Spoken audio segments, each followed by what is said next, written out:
오늘은 솔로몬의 인생 실험에 대해서 설교하려고 합니다. 솔로몬은 구약 시대에 전무후무한 풍요를 누린 왕이었습니다.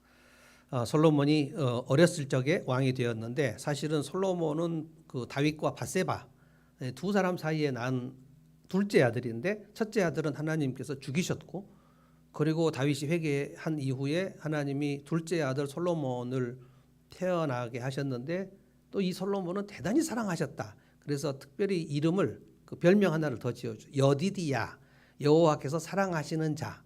참 밧세바의 그 아들을 하나님께서 또 사랑하셨다는 것은 하나님이 얼마나 우리에게 큰 긍휼을 베푸시는가를 깨달을 수 있습니다. 솔로몬이 어렸을 적에 왕이 됩니다. 그 솔로몬의 다윗의 아내들이 여럿이었는데 밧세바는 사실 불륜으로 얻은 아들이기 때문에 그 앞에 왕자들이 참 많이 있는데 아도니아라는 왕도 있었고요. 그 전에 우리 압살롬도 있었는데 하나님이 죽이셨죠. 그리고 아도니아가 왕이 되려는 시도를 했는데 하나님께서 또 제거하셨고, 굳이 하나님이 솔로몬에게 왕위를 이어 주셨는데 솔로몬이 왕이 될 때 10살 미만이었습니다. 그리고 이제 40년을 왕으로 통치했는데, 그래서 오늘 솔로몬이 지은 전도서는 제가 봤을 때 솔로몬은 아주 장수하지 않았거든요.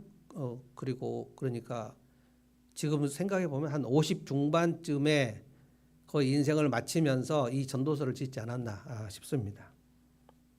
어떤 것도 부족함이 없었어요. 솔로몬은 아주 풍요로웠습니다. 그러니까 다윗 왕국을 만들어 놓고 그 모든 풍요를 솔로몬에게 다 물려줬습니다. 그리고 이제 솔로몬이 성전을 지었던 얘기는 여러분 잘 아시고, 솔로몬 성전 또 뭐 거의 금은 보석으로 치장할 만큼 아주 멋졌고, 그리고 주변 모든 나라에서 솔로몬에게 그 와서 그 사절단들을 보내고, 특별히 스바의 여왕, 스바는 이제 아랍 여왕인데 와서 솔로몬의 나라를 한 번만 보고 싶어 가지고 그래서 보고 현기증이 날 정도로 놀랐다, 뭐 이런 얘기도 있고, 동서양의 지혜자들도 와서 솔로몬에게 지혜의 문답을 했을 때 혀를 뭐 놀라고 뭐 이럴 정도였습니다. 너무나 부족함이 없었습니다. 그런데 오늘 저는 이제 솔로몬 얘기하면서 다윗과 좀 비교해 보고 싶어요. 솔로몬이 부족함이 없었던 것은 다윗이 고백했던 여호와는 여호와는 나의 목자시니 부족함이 없으리로다. 다윗이 부족함이 없었다라고 말하는 것과 솔로몬에게 부족함이 없었던 것은 어떤 차이가 있을까? 실제로 솔로몬은 부족한 것이 하나도 없었는데 여호와는 나의 목자시니 부족함이 없으리로다라는 그런 고백은 또 하지 않았어요. 오늘 이 본문을 제가 이제 이 월요일 본문인데요. 제가 아프면서 이 솔로몬 그 전도서를 조금씩 묵상하는데 설교하고 싶은 본문이 정말 많아요. 오늘 본문, 주일 본문도 대단히 하고 싶은 얘기가 많습니다. 내일 본문도 그렇고요. 근데 이제 이 얘기는 우리 모두에게 아주 도움이 되고 우리 모두의 이야기이기도 하기 때문에 솔로몬이 인생 실험을 한 것이 아닌가. 아주 그런데 사실상 좀 위험한 실험을 한 것 같습니다. 우리 모두가 하나님을 떠나서 타락한 세상에 살면서 인생을 살 때에 가지고 있는 주제, 내 인생에 대한 주제, 솔로몬이 아마 대표적으로 이것을 혼자 연구만 한 게 아니고 문제는 솔로몬이 자기 인생에 이걸 실험을 했어요. 이것입니다. 내가 얼마나 즐거운 일을 많이 만들면 향락이죠. 향락. 얼마나 즐겁고 재미있는 일을 만들면 내 인생은 헛되지 않을 것인가. 재밌게 한번 살아보자. 근데 우리 정도가 아니고 정말 솔로몬은 그 즐거움의 절정의 끝까지 한번 가볼 수 있는 그 모든 것이 있었기 때문에 한번 시도해 본 거예요. 그다음에 또 하나는 뭐냐면 내가 어느 정도 큰 일을 성취를 하면, 성취입니다. 성취. 그런데 제가 위험한 실험이라고 한 것은 솔로몬이 이것을 깨닫기 위해서 어떤 일정 기간 동안 하나님 경외하기를 한번 제끼고 한번 이 실험을 해본 것 같아요. 예배를 안 드렸을 리도 없고 제사를 안 드렸을 리도 없지만 솔로몬 성전 지어놓고 자기만 빠졌을 리도 없지만 마음속으로 다 타락한 세상에서 인간들이 사는 그 실험을 인생 실험 한번 대표로 내가 한번 해보는데 내가 한번 하나님을 추구하지 않고 내 인생의 즐거움의 끝자락까지 한번 가보면 거기에는 뭐가 있을까? 내가 한번 시편 117편처럼 그렇게 살지 않고 여호와께서 집을 세우지 아니하시면 세우는 자의 수고는 헛되며 그래서 여호와께서 집을 세워 주셔야 되고 여호와께서 이 나라를 통치해 주셔야 된다 이 생각을 일정 기간 한번 중단하고 내가 한번 인생을 한번 성취를 해보면 그러면 나에게는 어떠한 그 의미가 있을까? 향락과 성취. 제가 이 말씀을 묵상하면서 인생에서 제일 재미있게 살고 한번 내가 한번 재미있게 한번 살아보자라고 생각하는 그 인생의 세대는 어떤 세대인가 볼 때 10대와 20대가 아닌가 싶어요. 10대와 20대는 세상이 무서운지 모르거든요. 그리고 특별히 이제 10대 중에서 한국은 이제 대학을 많이 가니까요. 대학을 가서 대학 1학년, 그 대학 1학년과 2학년 이 사람들 아무 생각이 없습니다. 어떻게 하면 한번 재밌게 놀아볼까? 이 서양의 대학은 1학년 들어가서 재밌게 놀면 바로 탈락을 합니다. 그래서 입학은 쉽지만 졸업이 아주 어려워요. 근데 우리나라는 그렇지 않습니다. 입학을 하기가 어렵고 입학하면 그때부터는 막 놀아도 돼요. 그래서 10대 이제 대학 가기 전에 놀았던 사람들은 이제 대학을 못 가니까 이제 거리에서 막 놀겠죠. 거리 불황하러 놀겠죠. 그런데 10대를 살면서 내가 한번 재밌게 놀아보고 싶다는 생각을 하지 않고 10대를 보내는 것은 불가능하다고 봅니다. 근데 이제 대한민국은 그것을 딱 대학으로 억눌러 놓기 때문에 모든 이 놀고자 하는 게 대학으로 들어가서 분출을 하니까 대학 1학년생들은 대한민국은 그렇습니다. 그래서 대학 1학년 때부터 공부를 하면 이제 걔는 나라를 구하겠죠. 근데 대학 1학년 때 정신을 차린 사람이 거의 없어요.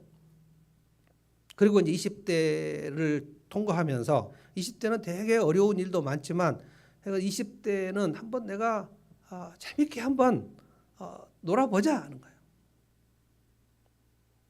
그거를 좀 조절한 사람은 이제 30대에 그래도 결혼도 하고 가정도 일구고 그리고 직장도 다니고 그러지만 20대에 이제 한번 놀아보자 이 끝판왕으로 간 사람은 이제 30대를 아주 비참하게 보내겠죠.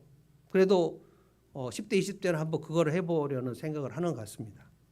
솔로몬이 이 10대 20대를 보내면서 솔로몬이 아마 8살 9살 뭐 그 정도의 왕이 돼가지고 이 10대와 20대를 한번 이 젊고 혈기방장한 10대 20대의 왕이 한번 최고로 한번 놀아본 거예요. 어떻게 놀면 즐거울까를 실험을 해본 거예요. 그 다음에 이제 또 하나가 성취. 오늘 제가 차근차근 설명해 볼 텐데 성취를 내가 내 인생에서 어느 정도 성취하면 좋을까? 이것은 보통 30대 40대에 한번 인생들이 시도하는 것 같습니다. 우리 30대가 40대가 많은데 30대의 남성들 특별히 결혼한 남성들 뭐 결혼하지 않았다 할지라도 내가 어느 정도를 내 인생에서 올라갈 수 있고 성취할 수 있는가 이것은 30대를 살면서 그런 생각을 한 번도 안 해본 사람들은 이미 무너져 가지고 정신병원에 들어가거나 아니면 중환자에 들어가 있는 젊은이들 그 외에는 이 주제는 굉장히 소중합니다. 저도 그랬고요. 제가 영국에 유학을 간 것도 혹시 내가 한번 큰일을 한번 해볼 수 있지 않을까라는 생각을 한 거고 저는 이제 목사가 돼서 큰일을 한번 해보려고 그랬는데 주님 보실 때는 그거나 저거나 다 똑같습니다.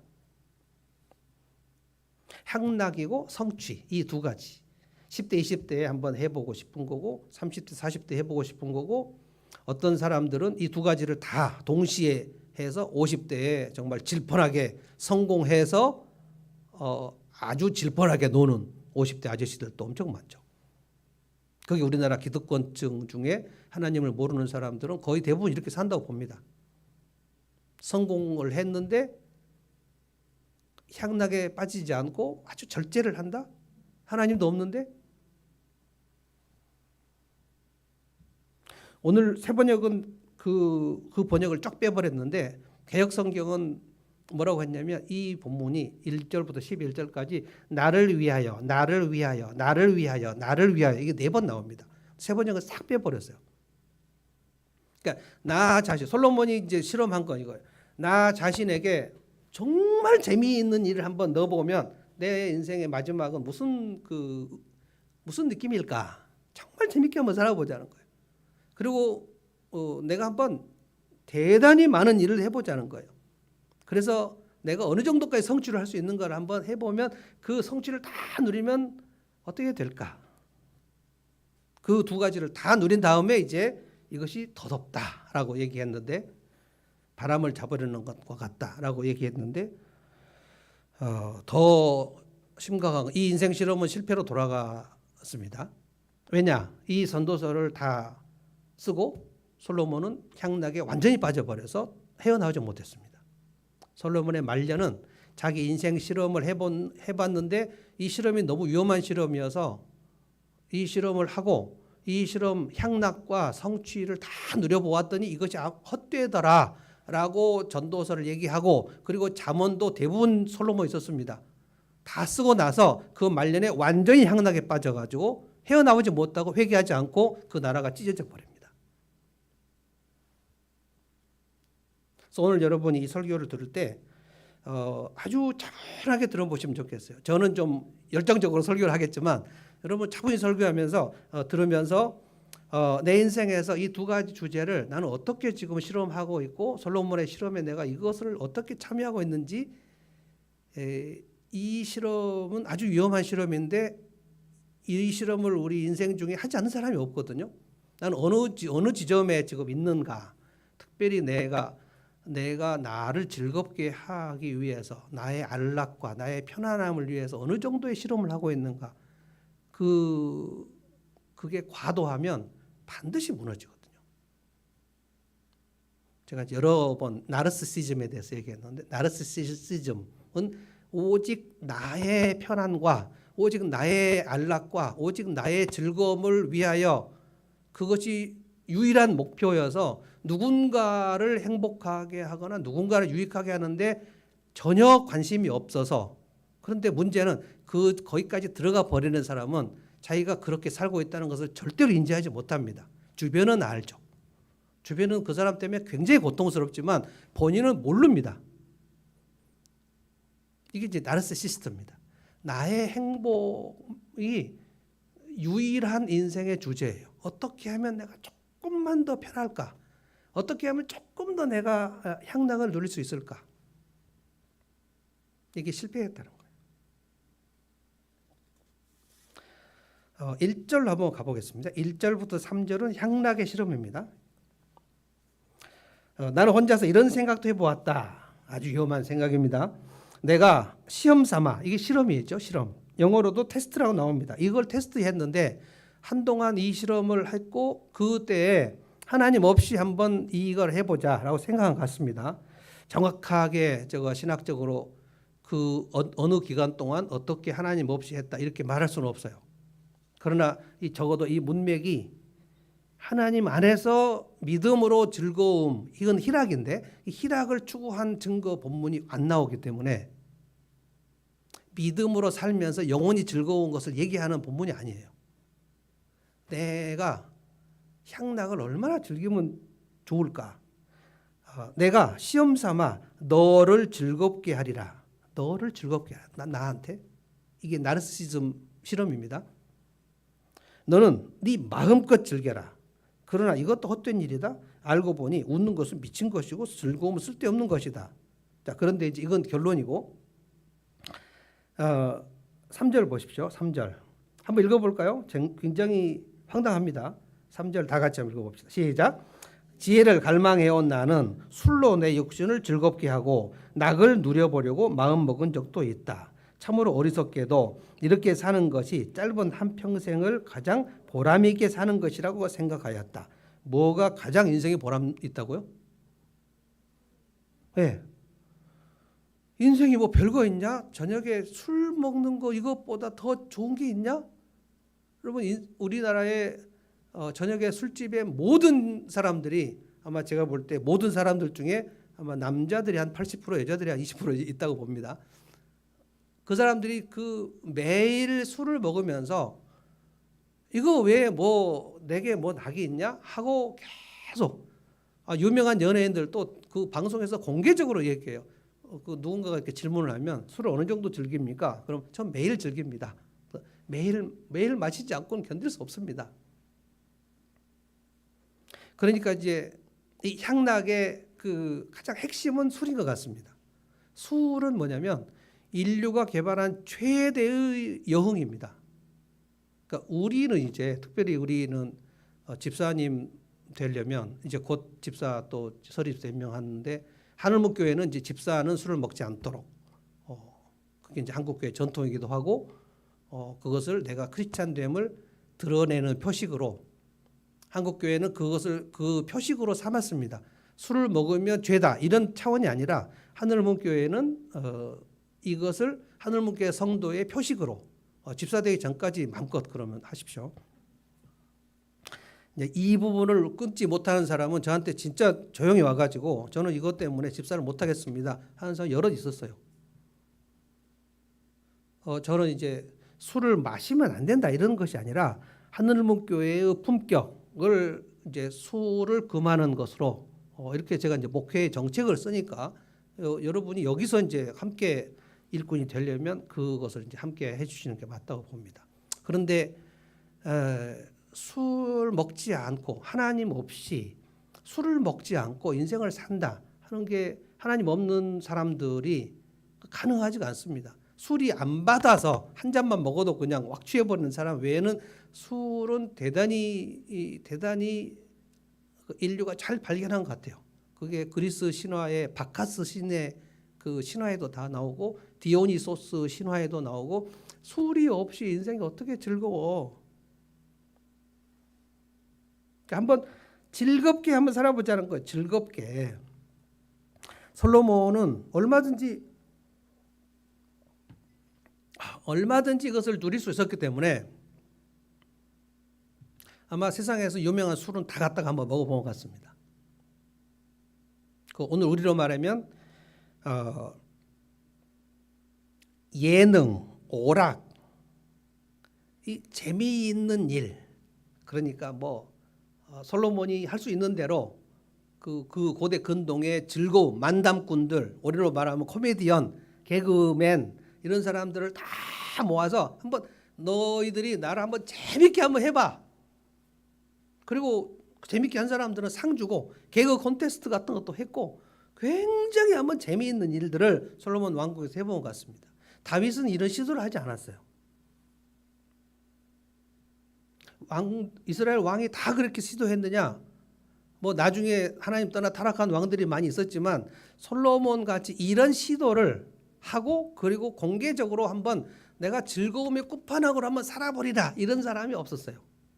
근데 솔로몬은 왕이 됐을 때 너무 부자였어요. 그러니까 엔터테인먼트입니다. 오늘날로 말하면 엔터테인먼트 기획사를 왕립 기관으로 아마 차린 것 같습니다. 어떻게 하면 즐거운 일을 많이 만들 수 있을까? 우리나라의 그 공중파 방송 중에서 가장 예능 프로를 그동안 공중파 중에서는 SBS, KBS는 좀 이렇게 항상 아나운서들이 정숙한 스타일로 나오고 제일 아주 예쁘고 재기 발랄한 아나운서들은 SBS 아나운서. 근데 요즘은 이제 제가 볼 때 예능 JTBC가 제일 잘하는 것 같습니다. 저도 아주 재미있는 거를 아주 좋아하기 때문에 자주 봅니다. 4절부터 8절까지 한번 봅니다. 큰 일을 성취하였다. 여러 가지 큰 일. 개혁성경은 사업이다 이렇게 했습니다. 사업, 비즈니스. 궁전도 짓고 포도원도 만들고 정원, 가든도 멋지게 한번 꾸며보고 이 가든 꾸미는 거는 영국이 최고입니다. 영국의 그 가든은 정말 끝내주거든요. 그래서 가드너 정원사가 아주 잘 나갑니다. 돈을 잘 봅니다. 집집마다 정원을 만들어 놓기 때문에. 과수원, 온갖 과일나무를 다 심었다. 거기에다가 물을 대려고 저수지도 만들었다. 개혁성경은 이제 연못이라고 했어요. 그러니까 우리나라 왕들 또 그 경회로 같은 데다가 연못을 만들어 놓고 거기서 이제 풍류를 즐기고 하는 그 연못은, 그래서 집에 연못을 만든다. 이거는 뭐 누가 그렇게 하겠습니까? 다 만들었다는 거예요. 가든도 정말 예쁘게 꾸며보고, 그러니까 솔로몬의 왕궁을 생각하면 이것이 낙원이 아닌가 싶을 정도로 그런데 이제 이렇게 여러 가지 사업을 시도해봤다는 거예요.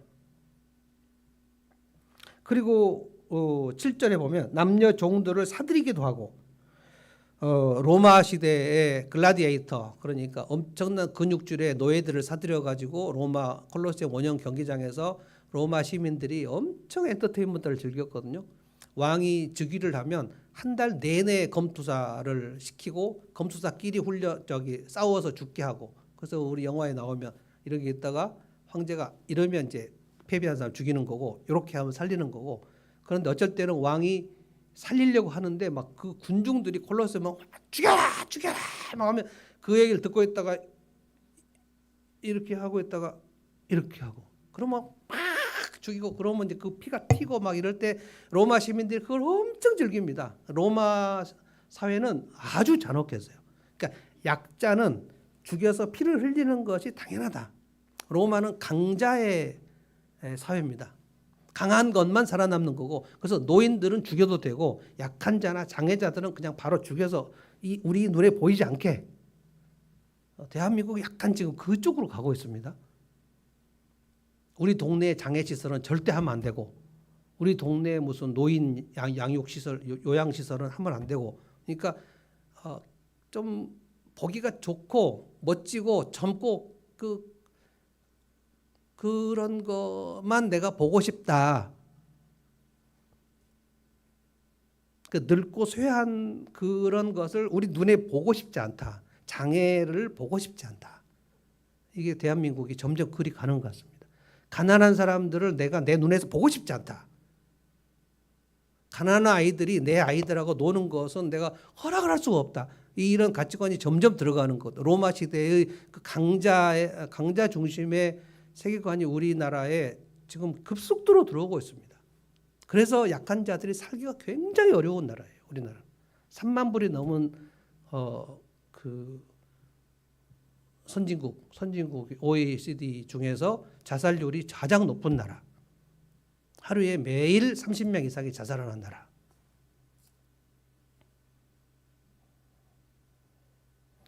남녀 종들을 사들였다. 그러니까 다른 나라에서 사들였는데 그 종들을 왜 사들였는가? 제가 이제 생각을 해볼 때 이 노예들을 사들일 때 솔로몬이 자기의 여흥을 더 즐길 수 있도록 굉장히, 그러니까 예쁜 여자 노예, 그리고 굉장히 근육질이 우람한 남자 노예들을 사들여서 별짓을 다 해본 것 같습니다.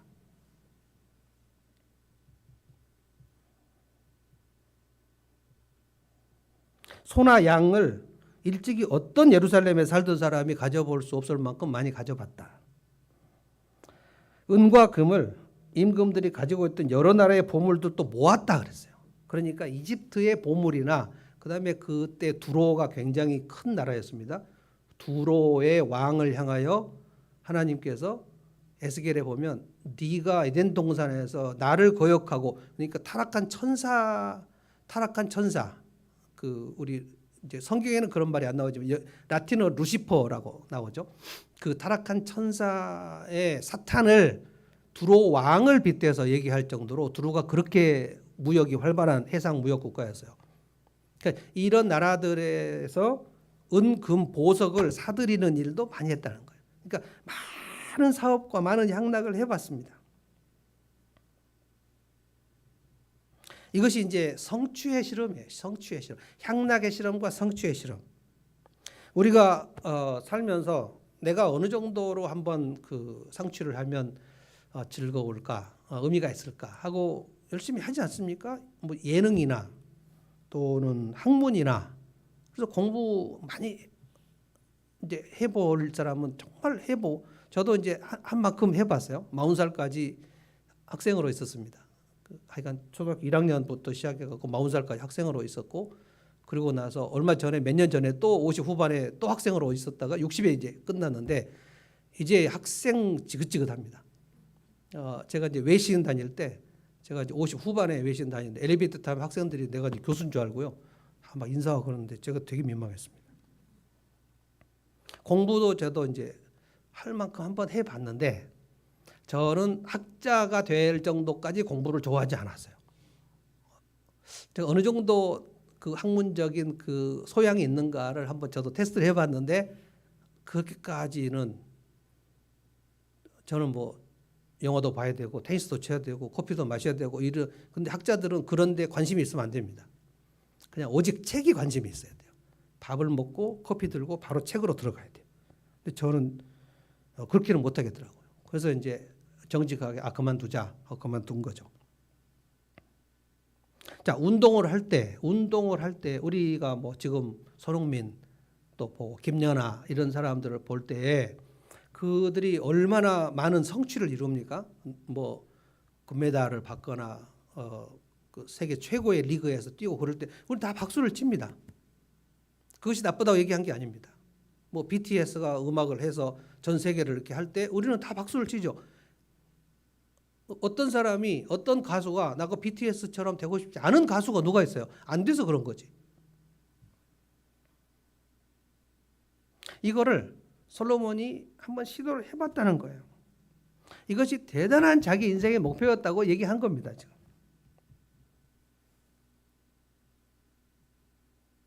이 우리나라의 많은 가장들이 지금 사업을 시도합니다. 그러니까 직장을 다니다가 30대가 되면, 즉 30 중반이나 후반이 되면 한번 이렇게 꼭 이런 때 꼭 일본어가 생각나요. 쇼부를 한번 내야 되거든요. 그래서 30대 중반 후반에 이제 40 이후로 가면 이제 명퇴를 해야 되기 때문에 직장을 다니다가 그래 내가 한번 이 분야에서 사업을 한번 해봐 하고 사업에 뛰어들 때 굉장히 두렵습니다. 왜냐하면 우리나라는 한번 사업에 무너지면 다시 재기가 어려워요. 요즘에 뭐 파산 회생 제도가 있긴 합니다만 결혼도 그렇고요. 결혼도 한번 실패했을 때, 지금도 이제 뭐 이혼한 사람들이 돌싱이 되는 프로그램도 많이 나옵니다만, 지금도 그 이혼을 한 사람, 결혼에 실패한 사람, 또 사업에 실패한 사람, 또 우리 목회자들이 목회에 한번 실패를 한 사람, 이 사람이 다시 이렇게 재기를 하는 게 굉장히 어려운 사회 구조입니다, 우리나라는. 그래서 한번 실패하면 나는 끝이다라는 그 두려움이 있는데, 그래도 한번 해볼까라는 생각을 이제 누구나 다 하는 거죠. 그런데 이제 두려우면 못 하는 거고, 그러다가 40 후반이나 50대에서 명퇴하는 거고, 한번 해보는 사람은 벤처로 한번 나가보는 거고.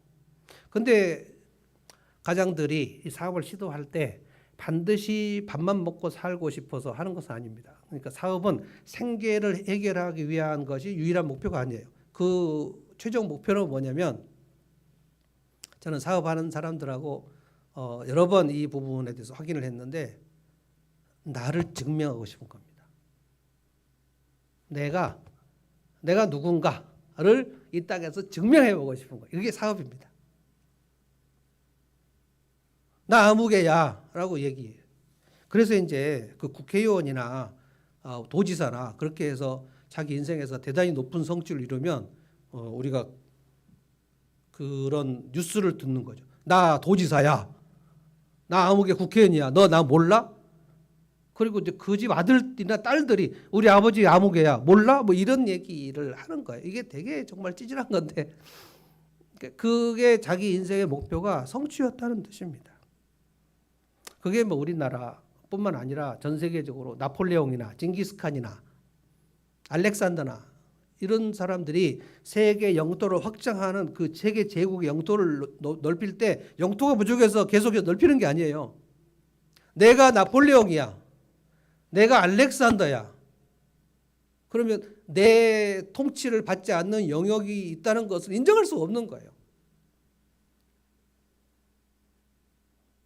대한민국에서 그렇게 사업을 해서 성공을 하는 사람들, 오늘날 이제 대단히 적어도 뭐 50억에서 100억 이상을 누리는 사람들은 그래서 이제 부동산에 다 투자를 했고 지금은 이제 주식 투자를 하고 지금은 이제 또 그다음에 또 코인으로 가고 정신 없습니다. 이 시도를 멈출 수가 없어요.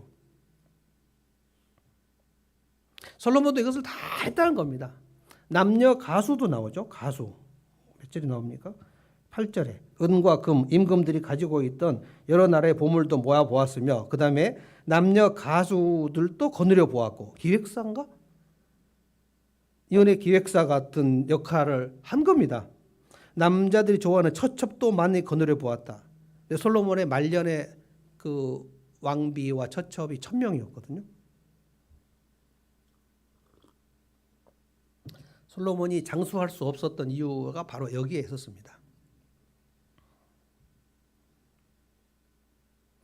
오늘날로 말하면 그러니까 대단히 많은 예능 TV 방송국 사장 같은 거예요.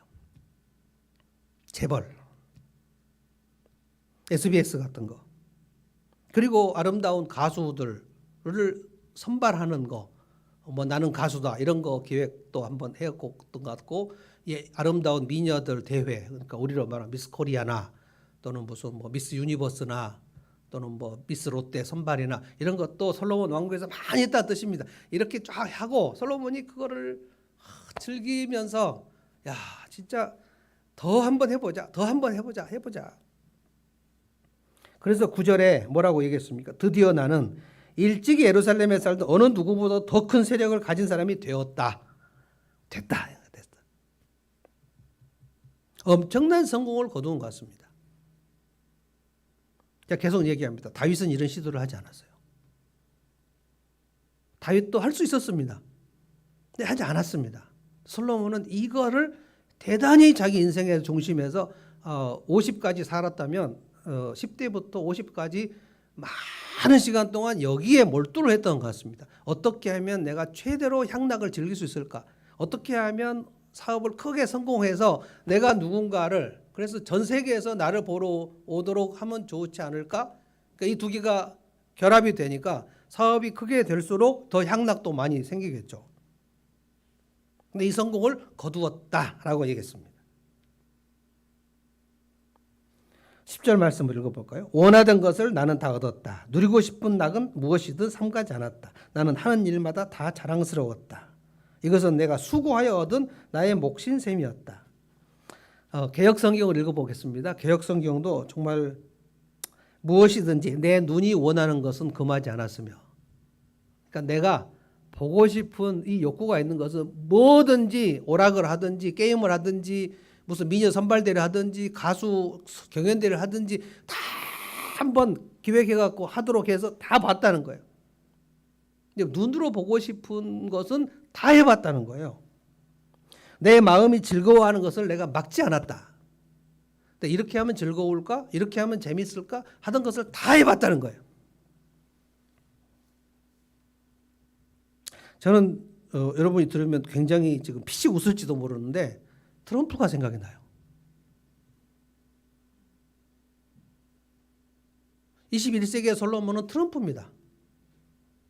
그 사람은 부동산 엄청난 재벌입니다. 그리고 색도 엄청 밝히는 사람이고요. 그런데 대통령이 되기를 꿈꿔가지고 돼버렸어요. 그래서 그 다음에 떨어졌어요. 그래서 트럼프의 추종자들이 국회의사당에 가서 총 들고 들어갔습니다. 그런데도 도대체 미국은 어떤 나라인지 모르겠어요. 국회의사당에 트럼프의 추종자들이 총을 들고 들어갔는데 그 사람들 다 무혐의 처분되고 그리고 지금 트럼프가 다시 나오려고 합니다. 공화당에는 대통령 될 사람이 이렇게도 없나. 근데 놀라운 거는 추종자들이 엄청 많습니다. 트럼프 추종자들이. 너무 솔로몬을 제가 비하하는 것이 아닌가 싶긴 한데.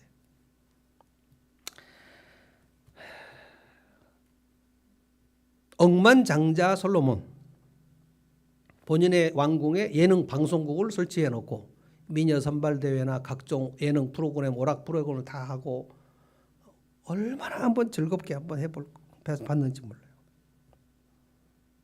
우리로 말하면 현대식으로 말하면 아카데미 수상식도 한번 해보고 그래미상 수상식도 해보고 전 세계의 유명한 프로그램은 다 솔로몬 왕국에서 해봤다 뜻입니다. 어떻게 하면 더 재미있게 살 수 있을까? 그것을 위해서 엄청난 시도를 해봤어요. 요즘에 우리 그 젊은이들이 가장 핵심적인 그 코드가 뭐냐면 재미있냐 없냐 이거예요. 그래서 재미가 없는 사람은 노잼이라고 해요. 노잼. 그러니까 같은 젊은이들끼리도 얘는 재미가 없어. 그러면 이게 왕따입니다. 재미가 없으면 이거는 악이에요. 악. 근데 진짜 재미가 없어. 핵노잼. 핵인싸. 하여간 핵. 그리고 이제 얘만 보기만 하면 핵노잼 보기만 하면 킹 받는다 그러죠. 얘는 어떻게 나를 이렇게 화나게 할까? 그러니까 재미가 없으면 화가 나는 좀 수준. 재미가 없는 핵노잼인데 젊은이들을 가르치려고 하면 그걸 꼰대라고 하죠. 옛날에도 저희 어렸을 적에도 꼰대라는 용어가 있었습니다. 근데 이 정도로 살벌한 용어가 되진 않았어요. 자, 저 사람 우리 선생님 꼰대야 라고 얘기했어요. 우리들도. 근데 지금은 꼰대가 영역이 엄청 넓어졌어요. 잘못하면 꼰대가 바로 돼버려요. 커피 라떼만 좋아해도 꼰대가 돼버리죠. 그런데 여러분이 지금 들으면서 향락을 향하여 재밌는 일, 우리 모두가 10대, 20대에 그렇게 안 사는 사람이 누가 있어요? 또 30대, 40대를 여러분 지나면서 저도 그렇죠. 내가 인생에서 어느 정도 성취할 수 있을까 하고 달려가는 게 이게 또 뭐가 문제인가? 이런 생각이 들지 않습니까? 아니 이렇게 사람이 살면서 열심히 한번 해서 낙을 누리는 것이 뭐가 문제인가? 그래서 가장 황당한 거 이겁니다. 믿음 없이 열심히 성실하게 상식을 가지고 사는 사람이 믿음이 있는데 대충 게으르게 사는 사람을 대단히 멸시합니다.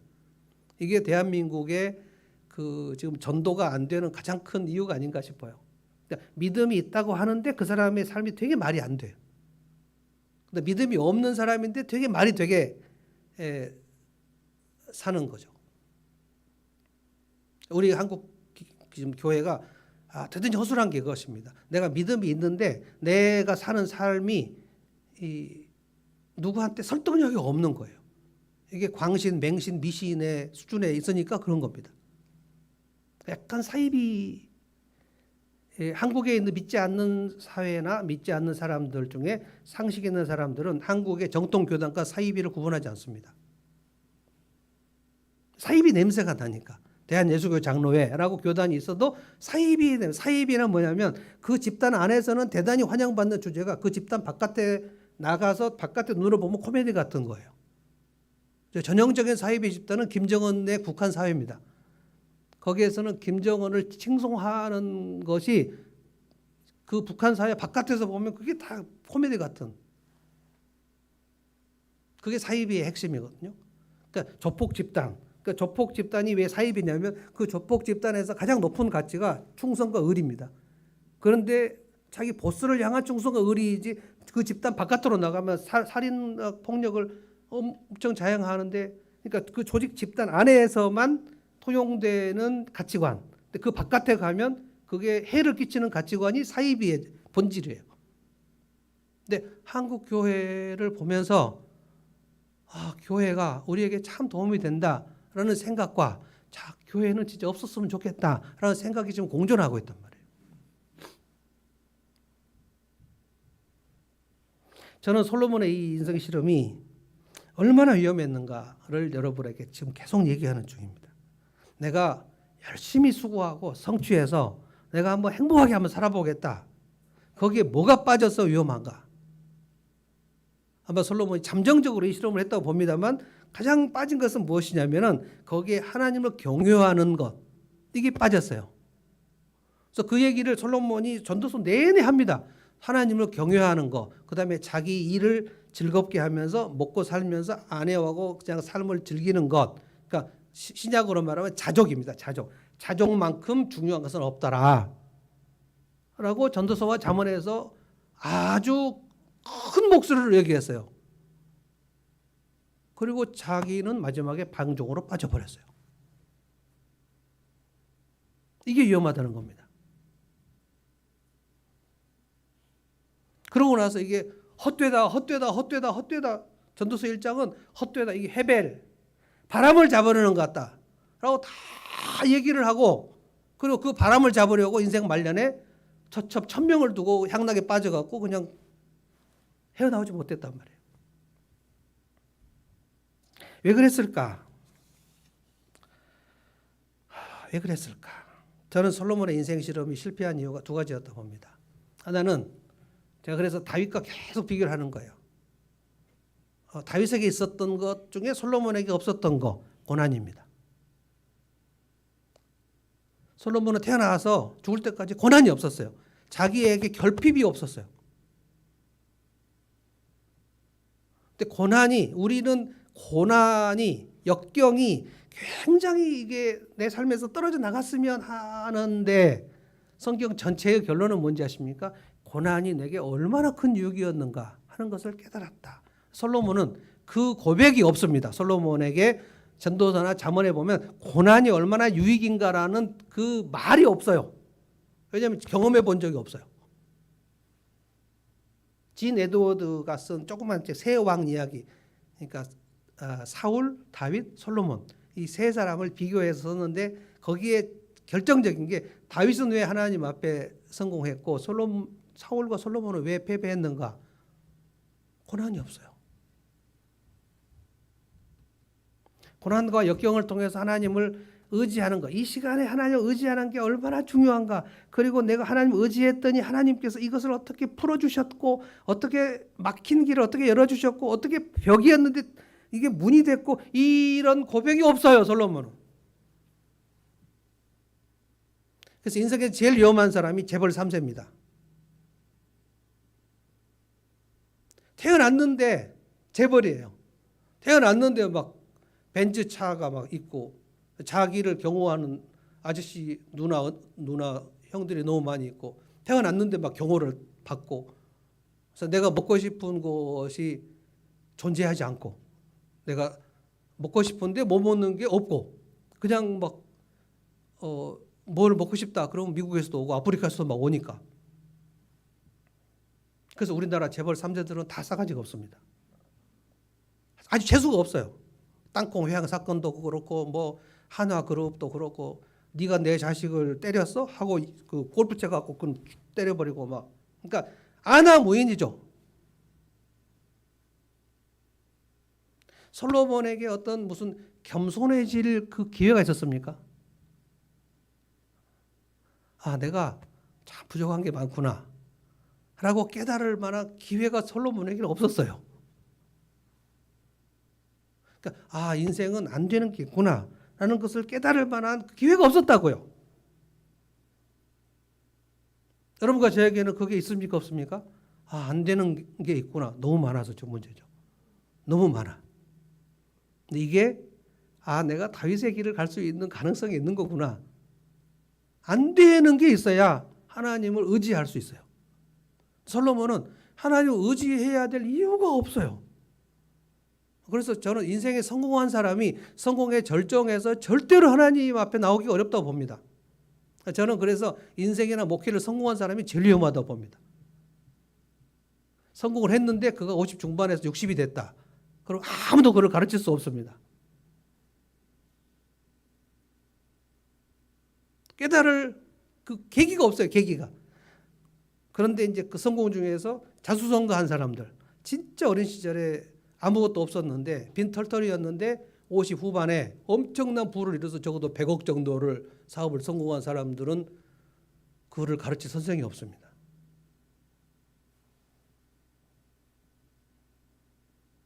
그래서 고난의 경험이 없는데, 고난의 경험이 없어서 결과적으로 경험이 없는 게 자족의 훈련이요. 자족. 오늘이 하나님이 주신 선물이구나. 내가 진짜 많이 아팠는데 안 아파 보니 그 아프지 않은 것만 해도 진짜 기적이구나. 이것을 깨닫는 게 자족이에요. 제가 그래서 2주간 설교도 못하고 여러분 예배도 인도를 못하고 있다가 오늘 여기에 딱 앉으니까 울컥하는 거예요. 아직도 뭐 코맹맹이 소리가 나고 있지만, 첫 번째 주일은 제가 집에서 앉아 있는데 그냥 하염없이 땀이 막 나는데 그 조영진 목사님이 여기 올라와서 예배를 인도하더라고요. 제가 참여를 했죠. 엄청 부럽더라고요. 예배를 인도하네. 지난 주일도 제가 여기 앉아 있었잖아요. 전 웬만하면 사회를 보고 싶었어요. 그리고 내 사랑하는 후배 김한기 선교사가 설교를 하니까 나는 그 친구를 위해서 기도를 해주려고 그 지난주에 설교 끝나고 난 다음에 너의 가는 길에 주의 평강 있으라 그 찬송을 제가 굉장히 드라마있게 부르면서 함께 기도를 하고 여기 전만기 선교사 앞에 놓아놓고 정말 축복을 해주고 싶었어요. 진짜 제가 봐도 제 후배지만 탑 클래스의 선교사예요. 선교 보거나 간증도 저렇게 하면 좋겠다고 늘 생각하는 그대로 하더라고요. 개인 간증도 하고 선교사 된 간증도 하고 그리고 후지산에서 어떻게 했는가도 얘기하고 그리고 또 미야자키로 갈 때 얼마나 고통스러웠는가도 얘기하고 그리고 제가 저 친구가 참 사람이 됐구나라고 생각한 게 뭐였냐면 그렇게 그가 어려운 길을 헌신하고 수고를 한 결과로 아들 지성이를 동경대를 하나님이 보내주셨는데 그 얘기를 안 하더라고요. 좀 쓸만하다. 누가 안 하고 싶겠습니까? 그 자식 자랑은 진짜 하고 싶은 거거든요. 동경대는 서울대하고 비교가 안 됩니다. 동경대는 노벨상에 수많은 사람들이 노벨상을 받았고요. 우리나라 서울대 출신 노벨상 받은 사람이 없습니다. 근데 그 미야자키라는 곳이 우리나라로 말하면은 완도 거기는 이제 섬은 아닌데 지금 완도도 다 섬이 아니거든요. 그러니까 완도보다 훨씬 더 밑으로 내려가 가지고 여러분이 이름도 잘 모르는 완도, 진도, 고금도, 뭐 하이, 장산, 비금, 도초 이런 데가 있거든요. 그런 데에 고등학교를 졸업하고 동경대를 가버린 겁니다. 그러니까 우리로 말하면 개천에서 용난 거예요. 그러니까 그게 그렇게 되기가 어려운 거예요. 미야자키에 한국 선교사가 한 사람밖에 없고 그렇게 되기는 진짜 어려운데 하나님께서 정말 놀랍게 그렇게 위로를 주신 거거든요. 근데 그 얘기를 안 하더라고요. 그래서 왜 안 했냐 그랬더니 그 얘기를 어떻게 하냐는 거예요. 그래서 내가 다음 주에 해주겠다.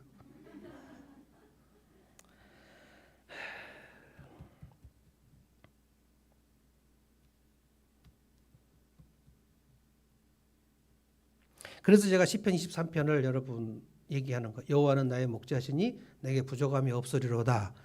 이것이 다윗이 그 아버지 목동으로서 양칠 때 그 사자가 자기 양떼를 막 뺏어가고 곰이 뺏어가고 그럴 때 사자 발톱을 막 부러뜨리고 해가지고 사자와 곰의 발톱에서 자기도 겨우 구원되고 양들을 뺏어 오면서 이런 시간에도 하나님은 나와 함께 하시는구나 하고 깨달은 그 고백이 시편 23편이란 말이에요. 여호와는 나의 목자시니 내가 부족함이 없으리로다. 그때 아버지의 인정을 받지 못했던 시간입니다.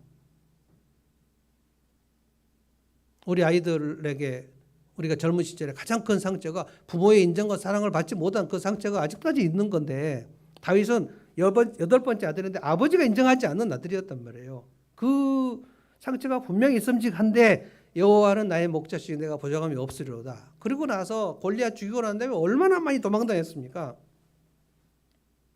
사울이 저놈이 역모를 했다. 그래서 죽여야 된다. 그래가지고 아주 토끼몰이 하듯이 잡으러 다니고 다윗이 도망다니고 그러면서 시편이 나온 거 아닙니까? 시편이 150편인데 100편을 다윗이 썼어요. 왕이 된 다음에 쓴 게 별로 없어요. 몇 개 있습니다만 거의 쫓겨다닐 때 쓴 겁니다. 그 시편을 우리가 읽으면서 우리가 고난 속에 있을 때 얼마나 많은 위로를 받습니까?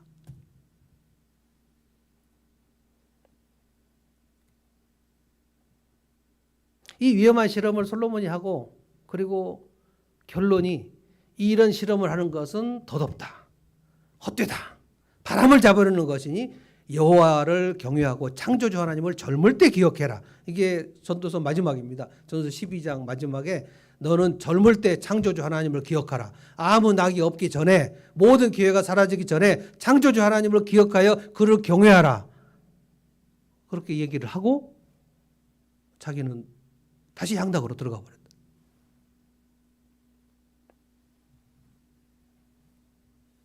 오늘 이 말씀을 제가 이제 맺을 텐데, 다윗에게는 엄청난 고난이 있었고 그 연단이 있었고 거기서 하나님을 의지하는 믿음이 있었고 거기서 반석같이 보석같이 믿음이 생겼고, 물론 2번이나 범죄를 했습니다만 또 하나님 앞에 회개했고, 그래서 하나님은 다윗을 보실 때 너는 합격이다라고 했는데, 솔로몬은 자기가 이 고난이 없으면 일부러라도 고난의 실험을 했었어야죠. 그래서 우리가 옛말에 그 부모가 자식을 아끼면 여행을 보내서 고생을 시킨다, 이런 말이 있거든요. 젊어서 사생은 돈 주고 산다. 요즘에 젊은이들은 정말 싫어하는 말이지만, 이 고생을 하면서 결국 뭐냐면 내 힘으로 할 수 있는 일이 없구나를 빨리 깨달으면 깨달을수록 주님께 나아가고 주님을 의지하는 계기가 마련된다는 거예요. 계기가. 그래서 여러분이 인생이 좀 잘 안 풀리고 실패할 때 그때 계기가 굉장히 좋은 계기입니다. 그런데 이 솔로몬의 실험을 하고 있는 사람들은 잘 되면 향락에 빠져버리죠. 잘 되면 내가 나를 증명하는 일에 빠져버리죠. 그런데 우리나라는 잘 안 되는 경우가 또 되게 많아요. 그래서 잘 안 되면 절망감에 빠져버리죠. 그래서 자살을 해버립니다. 하나는 성공주의고 하나는 패배주의. 성공주의를 가지고 내가 한번 반드시 성취를 이루고 성공을 이루어서 향락을 즐기리라, 내가 누군지를 보여주겠어 라고 생각하는 사람은 솔로몬의 인생 실험에 동참하는 겁니다. 그러면 잘 돼도 위험하고 잘 안 돼도 위험합니다. 잘 되면 솔로몬과 같은 마지막을 갈 수가 있고, 잘 안 되면 좌절감과 우울증으로 빠져버릴 수 있어요. 중요한 것은 뭔가? 오늘 내게 온 고난을 얼마나 보석같이 여길 것인가 하는 거예요. 내게 있는 결핍을 하나님을 의지하고 경외하는데 계기로 사용해 보자는 거예요. 그러면 그는 하나님께서 피할 길을 주실 뿐만 아니라 그 시간을 통해서, 그 고난을 통해서, 인내를 통해서 믿음이 연결게 된단 말이에요. 믿음이 연결고 무슨 고백을 하냐면, 오늘 하나님이 주신 하루가 정말 소중하구나. 이것이 자족입니다. 내게 주신 하나님의 은혜, 내게 주신 공동체, 내게 주신 가정, 내게 주신 내 옆에 있는 사람, 내게 주신 지금 현재만큼의 건강, 내가 지금 입으로 찬양을 할 수 있고, 내가 지금 내 발로 주님 앞에 나가서 예배할 수 있고, 내가 지금 내 조그만 돈으로 누군가를 도울 수 있고, 거기에 대해서 내가 이것을 주님 앞에서 할 수 있어서 참 감사하다, 이것을 고백하는 자족, 솔로몬에게는 이것이 없었어요. 찬송합시다. 하나님은 너를 만드신 분, 너를 가장 많이 알고 계시며 하나님은 너를 만드신 분, 너를 가장 깊이 이해하신단다. 이 찬송하면서 내가 하나님의 창조물인 것과, 그리고 내가 하나님을 떠났지만 하나님은 나를 다시 불쌍히 여기셔서 예수님을 통해서 나를 구원하셨고 나를 사랑하시는 분, 이것을 고백하면서 고난을 통해서 자족을 누려보자는 거예요. 찬양하겠습니다.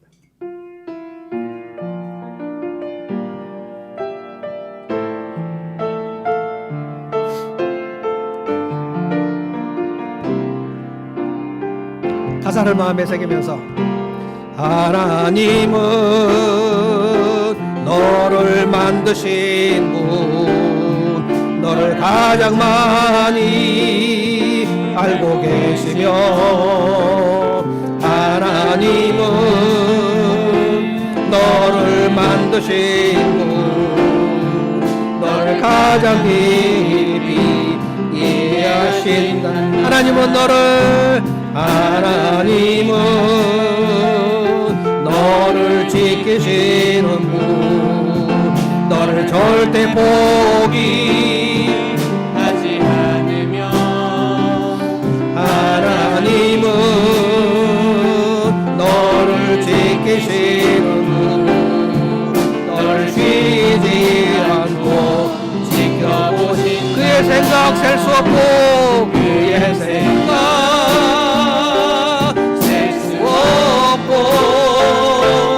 그의 삶이 무궁하며 그의 성실 날마다 새롭고 그의 사랑 생각 셀 수 없고 그의 생각